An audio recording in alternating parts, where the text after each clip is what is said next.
College Green. I first approached these gates as a rosy-cheeked teen. Seeking knowledge and wisdom, I was keen to learn and earn my stripes in this intellectual's world.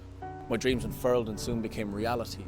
The banality of everyday living soon stemmed as those oaken doors under front arch showed me a way, and I got this feeling that I'm here to stay.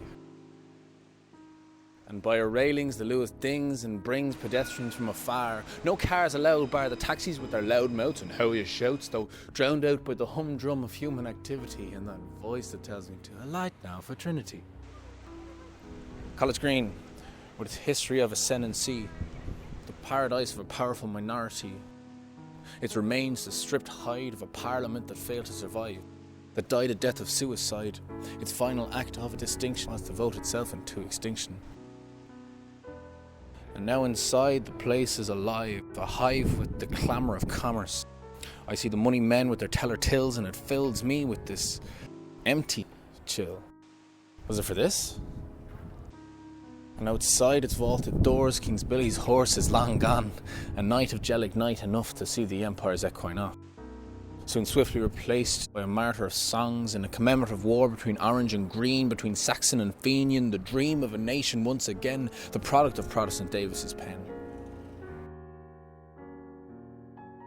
And then I see the statue of Grattan intersect with a pattern of people coming to and from, though never staying long, and all the whiles the tourists throng to my university, the place that's seen the best and worst of me.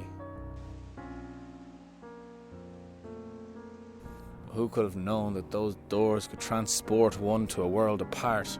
The statues of Lecky and Burke are reminders of works of intellect and respect for a way of life that seems alien to those outside. And with pride the flag flies high on Trinity Monday, though at one stage this place of education was little more than a haven for the top hats and toffs who had scoffed at the unthinkable thought of sharing their home with the have-not nationalists and followers of Rome. And yet all the while the bells of the Campanile knells, and within her grounds the magic of Trinity found me. The art of its Georgian architecture, its lecture halls and balls and bastion walls helped shape and expand my mind. But I ask, what good is being clever without being kind? What use if we never mind the cost-cut beggars strewn at our feet, parked down along Nassau Street, or if we fail to make the most of the collective assets that we boast? Because I've seen and can't unsee, and so I say, let us find a better, more communal way. Because what's become clear to me is that outside these walls there's no place to rest. The best laid plans of city planners lay to rest at the behest of the moneyed classes who try to pass as caring citizens, while those who dare dream of different are left to vent their spleens onto petitions on computer screens to please, please, please pedestrianise College Green.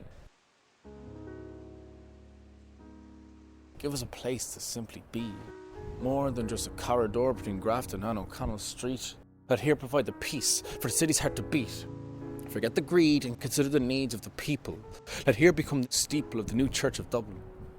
May Molly Malone roam, and may my adoptive home give to others what it has given to me and more, because I do adore this place, but fear the fall from grace in store if we continue to ignore the righteous calls of those who dare to dream of a place for all. So may my words be heard, and this message seen, and let us share together this College Green.